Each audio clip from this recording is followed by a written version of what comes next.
And we're back. This is Elliot Serrano and Jose Melendez coming to you from Dreamline Comics in Schaumburg, Illinois. Thank you for joining us here on CCW TV, the Comic Culture Warrior video channel. Let's jump into a book that we actually have not talked about for a while. With good reason, too. Yeah, well, yeah, there was a big reason for it, but as of late, big goings on in Amazing Spider-Man, the ASM Amazing Spider-Man books. This issue's number 634, setting off the Grim Hunt story arc with writing by Joe Kelly and art by Stephen Lark. Essentially, the Craven family, after the original Craven the Hunter killed himself at the end of Craven's last hunt. Spoiler. Yeah. Craven's family is after Spider-Man, and there's this whole plot where they've got they're actually going after all the Spider characters, kind of all of them. Yeah. Strangely enough, well, maybe later on, but not Spider-Woman. But, well, we'll see. That's because it's Bendis. You can't mess with Bendis. Yeah. Bendis can mess with other people, but you can't mess with this character. Yeah, well... this is a whole thing... Well, now mind you, I myself have... I'm going to go on record as saying that outside of the One More Day series that I read just because I needed to see what all the hoopla was about, and then the... every once in a while... the Dan Slott Spider-Man books, which were fun. I have really not read Amazing Spider-Man. I just have not read Amazing Spider-Man. Yeah, I've been trying to... I haven't read, I didn't read the Lizard story arc. Well, I read it. I flipped through it, and I think the last story arc that I actually bought and read was the Mysterio arc by Mark Waid and Marcus Martin. Or Dan Slott and Marcus Martin. That was really good. But it's such a hit or miss, book for me, for the most part. They're running the Amazing Spider-Man book right now is being run like a television show, where you have a crew of writers, and just like on a television show, you might have a different writer do a particular episode. With Amazing Spider-Man, they have a different writer doing a story arc. So different artists. Yeah, different artists. Is this still a bi-weekly book? No, it's funny you say it. It's three times a month. 3 times a month. Except for last month it was weekly, and then the month before that 5 issues came out because there was 5 Wednesdays, so it was weekly. And then there wasn't an issue last week, but 2 issues shipped this week. 2 issues, and it's a $3.99 book. Yeah, both issues that came out this week were $3.99. Okay. It has been $3.99 for a while, and now there's going to have backup stuff in it from here on out, so that's going to make it $3.99. But I mean, is it 22 pages of art with the backup, or 22 pages of art? No, 22 pages of art with the backup. Oh, with the, okay. Yeah. All right. So there are extra pages, yes. But it's still $3.99. The thing that's really been, I know what was the original vision for the Amazing Spider-Man books, because I know Joe Quesada felt that Spider-Man, of all the titles in the Marvel U, should be the flagship title. Joe Quesada's vision would be that Spider-Man would be the top-selling book in Marvel, Marvel's top-selling book. And it's not. When you think about it, in an ideal world, because Spider-Man and Fantastic Four were Marvel's 2 first series, that they should be the flagships, that they should be the top-selling books that Marvel puts out. But Fantastic Four has become kind of an experimental title with Jonathan Hickman. I mean, and I don't mean that in any way as a slight. It's not your everyday run-of-the-mill superhero team book. It's good, but it's not what you would expect. And Amazing Spider-Man, for all the intent behind it, and all the good intent behind it, has also become kind of a mishmash of things. He says it's been very hit and miss.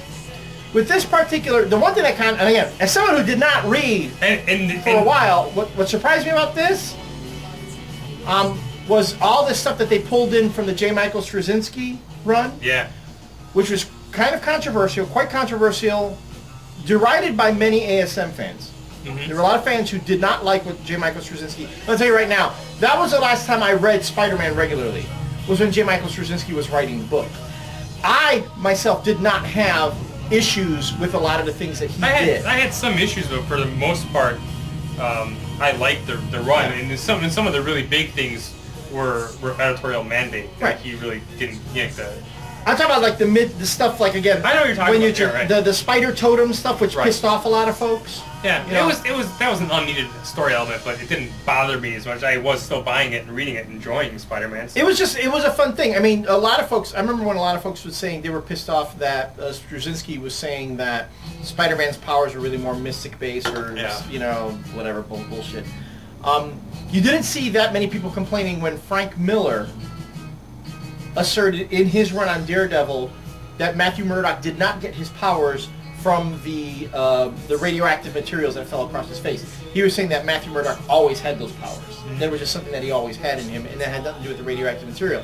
So the fact that, you know, Straczynski is throwing out a different concept for Spider-Man's powers or whatever was kind of... I didn't have a problem with it. A lot of folks did. Now they're actually pulling in... Joe Kelly's pulling in some of those elements here from the JMS run here, which kind of surprises me. It surprised me too. Which I'm wondering if that's going to be like a thing that people are going to react negatively to. This book itself, though, when I read it, you know, that's one of the things that always got me about Peter Parker is that he was always. And this was back in when I read Spider-Man. It was back when Gary Conway wrote it. Spider-Man always either had his arm in a cast because it was broken, or he had a flu. And Joe Kelly decides to pull out that trick from the old bag, gives Peter Parker swine flu. Although again, even with swine flu, how is it with his recuperative powers that his spider powers give him? It really knocks down. Oh, then again, he had a regular flu under Gary Conway's run, so it's it'd be kind of funny to see that. I know Joe Kelly was kind of having a little fun with that. I don't know. You know, I read this. I was like, I was kind of interested by it. It seemed like it. There were some cute little lines thrown in here.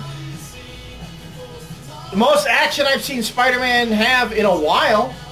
I mean, really doing stuff and being active.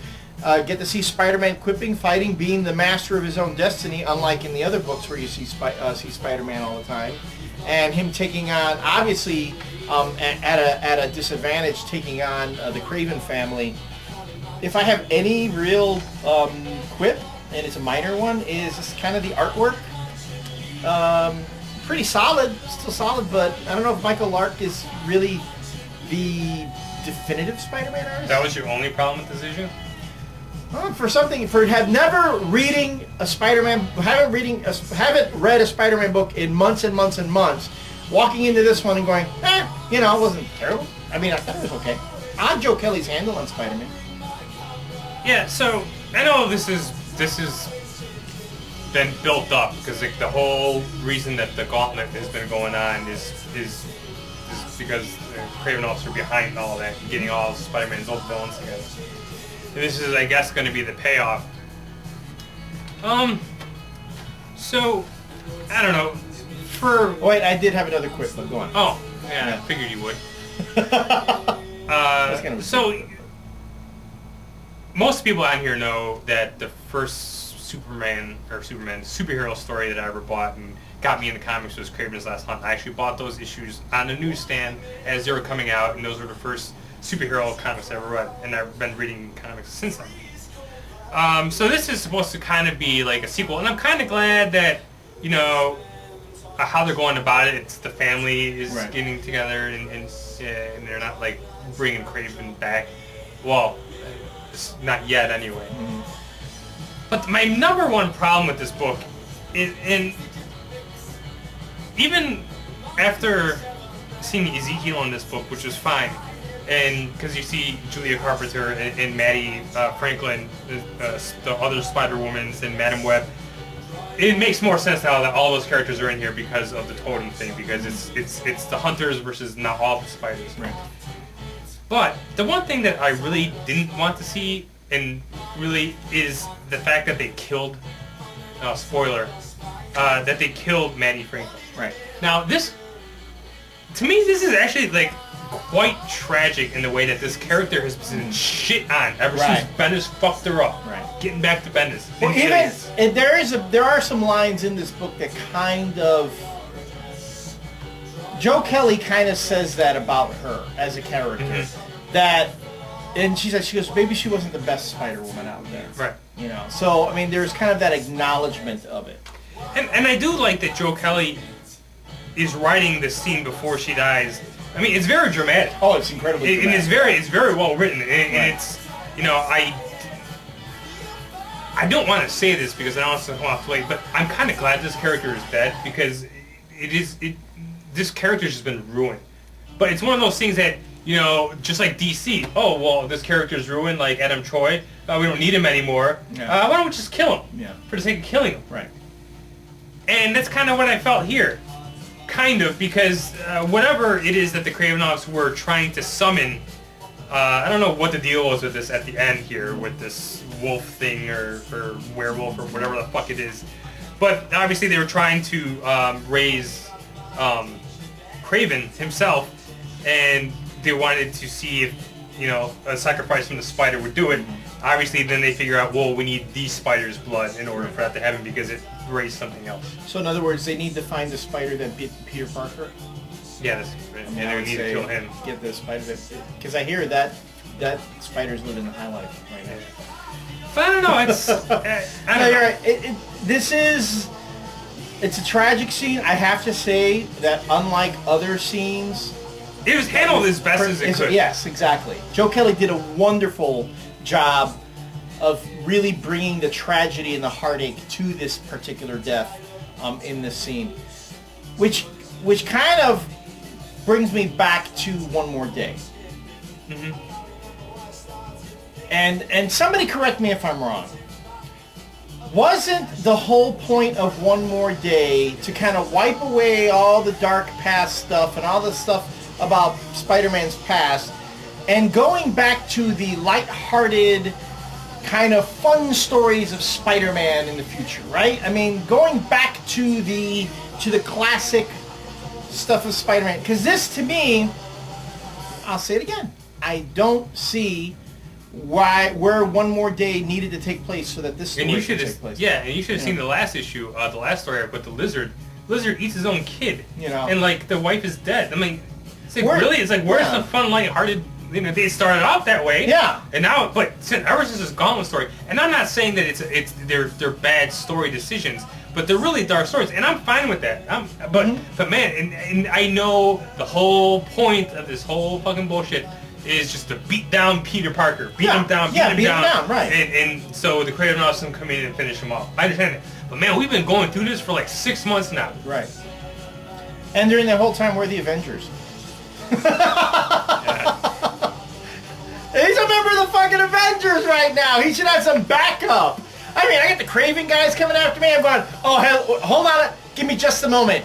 Ding dong. Yeah. Thor, Iron Man, Captain America right there. Got my back. Okay, boys, bring it. You know? I mean, to me, that's where putting Spider-Man on the Avengers kind of doesn't work, because as an Avenger, he should have the ultimate backup.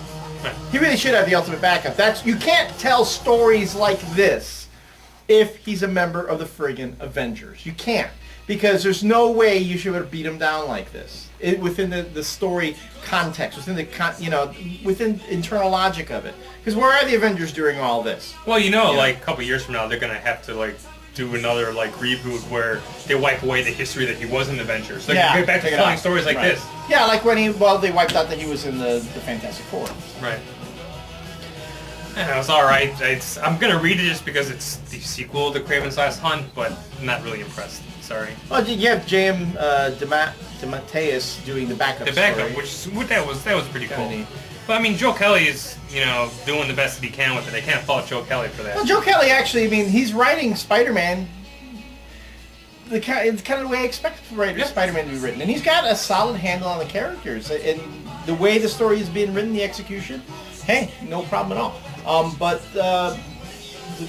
my question would be why this story and why now, and why after so much hoopla was made about rebooting Spider-Man in a way that you could get new stories.